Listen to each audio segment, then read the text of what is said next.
O novo decreto das armas de fogo, em várias questões, como a gente já esmiuçou aqui no programa com a juíza Débora Zanini, tecnicamente, como já houve aqui uma opinião do delegado Jorge Guiraldo, né? Uma opinião favorável ao novo decreto, sim, da arma de fogo. Muita gente falou conosco, e até naquela reportagem eu falei, eu só estou esperando o delegado Márcio Campos Neves voltar de férias, porque professor universitário, delegado há bastante tempo, tem um conhecimento muito grande da lei, para trazer uma posição talvez diferente, né, do que aquilo que a gente havia mostrado. Até para nós vermos os dois lados, que essa é a nossa função de jornalista. E ele está aqui ao meu lado. Delegado Márcio, vamos lá. Esse novo decreto, ele restringe uma série de coisas, inclusive para os CACs, os caçadores, atiradores e colecionadores. Então, assim, qual é que é a sua opinião sobre esse novo decreto? Inclusive, existe aí um projeto para tentar comprar essas armas de volta. Eu sou 100% contrário à ideia desse decreto. Na verdade, isso aí é uma política pública totalmente equivocada, na minha avaliação. A primeira pergunta que antes dessa a gente precisa fazer é: quais as restrições para as armas aos criminosos? Aqueles que não têm armas, né, registradas, porque não podem e não querem, e aqueles que não têm residência fixa, que eles trocam de casa igual troca de roupa, justamente para nunca serem localizados, para nunca serem alcançados, por exemplo, pelo Estado, para responder pelo que fazem, né? Então, o efeito colateral dessa medida é dar o monopólio das armas aos criminosos. Então, é muito fácil você ir, a polícia, né, o Estado ir na tua casa, porque eu sei onde você mora, seu nome, teu telefone, teu endereço, seu trabalho, e que você quer um objeto para poder te ajudar, caso necessite, numa situação de legítima defesa, né? É muito fácil eu ir lá e apreender essa arma e colocar ela na ilegalidade. Agora, qual é a medida, qual foi os investimentos para poder o Estado tirar as armas ilegais da criminalidade? Então, é uma medida desumana, porque o ser humano, né, antes do Estado existir, antes da gente viver em sociedade como a gente vive hoje, o ser humano ele é portador de aquilo que a gente chama de direitos naturais, né? Então, eu tenho o direito à vida, muito antes da gente viver em sociedade. Eu tenho o direito à minha propriedade privada. O direito privado ele é anterior ao direito público. E quando o Estado interfere na vida privada das pessoas, proibindo que ela tenha um determinado objeto que pode ajudá-la na defesa contra uma ação criminosa, isso aí é desumano, né? A arma de fogo é o único objeto, ou talvez é um dos, que coloca em pé de igualdade um senhor de 80 anos contra um criminoso de 23 anos que está invadindo a casa dele, né? Então, o efeito dessa medida é deixar que só os criminosos fiquem com as armas. E o mais absurdo, né? Ao mesmo tempo que proíbe lá a questão da arma, esse criminoso, que não tem endereço fixo, que está todo ilegal, ele é preso. A polícia de vez em quando pega aí. O que acontece? Ele é solto na mesma hora. Se ele não for solto por fiança, dependendo da situação, ele é solto numa audiência de custódia. Então, ou seja, essa medida só atinge pessoas que têm trabalho lícito, residência fixa, que tem uma arma registrada, que eu sei qual é a arma, o número dela e onde ela deve estar. E aí, então, essa é uma medida que todo governo totalitário faz. Primeiro, desarmar a população para só ele ter o monopólio das armas e com a ajuda dos revolucionários primitivos ou agentes de transformação social, que é como esse governo encara, que esses criminosos são pessoas necessárias para a transformação social. Então, deixa eles fazendo o que estão fazendo, mesmo que isso custe a vida de muitos inocentes. Aí, o que eles relativizam? A vida das vítimas, que é necessário para ter essa transformação, quebrar ovos para fazer uma omelete. Então, nem que morra algumas pessoas, eles não estão nem aí, porque eles entendem que isso é para um bem maior. Eu acho que foi um retrocesso sem tamanho e, infelizmente, muitas pessoas vão pagar com a vida e com o patrimônio, porque foi retirado delas o direito de ter uma arma para poder se defender. Eu poderia muito bem estar aqui bem tranquilo, porque eu, por conta da minha profissão, eu tenho a minha, mas é uma incoerência sem tamanho. A mais incoerente ainda é o desarmamentista armado.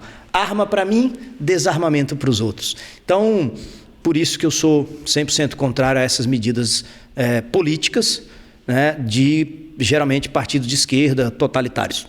E a troca do controle do Exército para a PF? Isso aí também tem uma medida política. Por quê? Quem é que controla a PF administrativamente? É o governo federal. o Exército é uma força, né, militar, que em tese tem uma certa independência, eles não teriam todo o controle, o acesso pelo programa, né? Seria uma outra instituição, então eles trazem isso para a Polícia Federal para poder depois dizer, basta mexer no decreto e colocar aquela arma na ilegalidade. Pronto, eu te chamo de criminoso porque tua arma agora que era legal não é mais, então me dá ela. É uma medida bem descarada, criminosa do governo de tirar a arma das pessoas. Pergunta se tem alguma medida, algum investimento nas polícias, algum incremento para poder a polícia trabalhar atrás dos criminosos que não têm arma legal. Lembrando que eles não querem arma legal e eles não podem ter, porque eles não vão atender os requisitos. E outra, por que eles vão querer arma legal se demora 6, 4, 5 meses para você pegar essa arma? Se eu quiser fazer algo ilegal, eu vou fazer com uma ilegal. Eu vou ali numa região, pago na hora e levo a arma.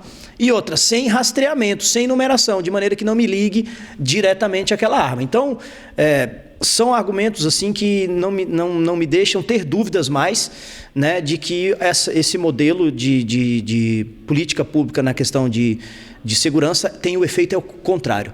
Vai ter um aumento na criminalidade.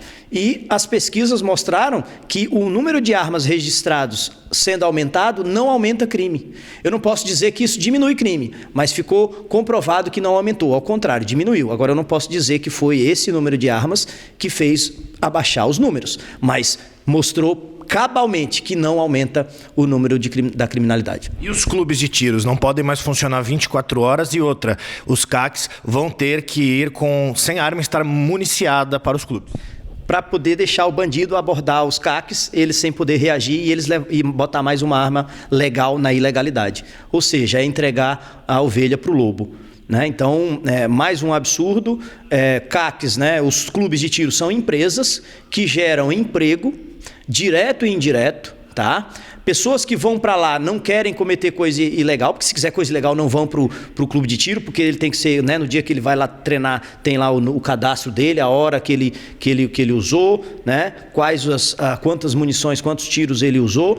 Então, ou seja, tudo isso é mais uma forma de poder acompanhar a vida dessa pessoa, né, que quem não tenha nada a esconder não tem problema nenhum. Então, mais um problema que isso aí vai ter um efeito muito grande na economia, inclusive. Quantas pessoas vão perder emprego? Né? As fábricas que, né, fazem esse material para uso esportivo, para caça, né? Como é que vão fazer? Outra, questão de caça, muito importante. Questão do javali. Javali não tem predador natural, é praga no Brasil. Né?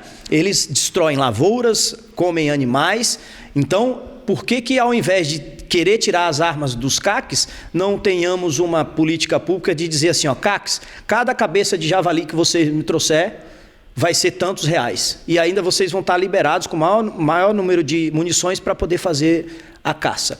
Era uma forma de ajudar os agricultores, né, os pecuaristas dessa praga que é o javali. Só para te dar um exemplo, né, do que deve ser feito e não fazer o que fez esse governo aí atual. Então, o senhor não concorda com absolutamente nada desse novo decreto? Não, foi um regresso total, né? Não atinge em nada o criminoso, pelo contrário. Isso só causa preocupação para quem adquiriu a arma legalmente, pagou psicólogo, fez curso, treinamento, pagou a arma, tem nota fiscal, só a esse cidadão. Então, que Estado é esse? A gente tem que lembrar que a gente ainda, pelo menos em tese, a gente ainda está numa democracia, e numa democracia o Estado é o servo do povo, e não, ao contrário, o senhor do povo.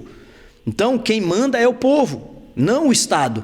E aí, nesse governo, o que a gente tem? Um aumento da estrutura burocrática do Estado. Aquelas pessoas que no ar-condicionado determinaram isso, elas andam com seguranças armados, entendeu? Em carros blindados, e estão longe da vida real, dessa vida real que você acompanha aí fazendo o seu trabalho, do que eu faço aqui atendendo as pessoas. Aqui a gente vê, você vê também, pessoas choram, pessoas sangram, muitas vezes por conta desses criminosos. E os bonitões que estão no ar-condicionado lá, decidindo o que é ideal, só que esquece de combinar com a realidade, a gente vê esses absurdos aí. Só a bandidagem que agradece com esse tipo de medida por parte desse governo federal.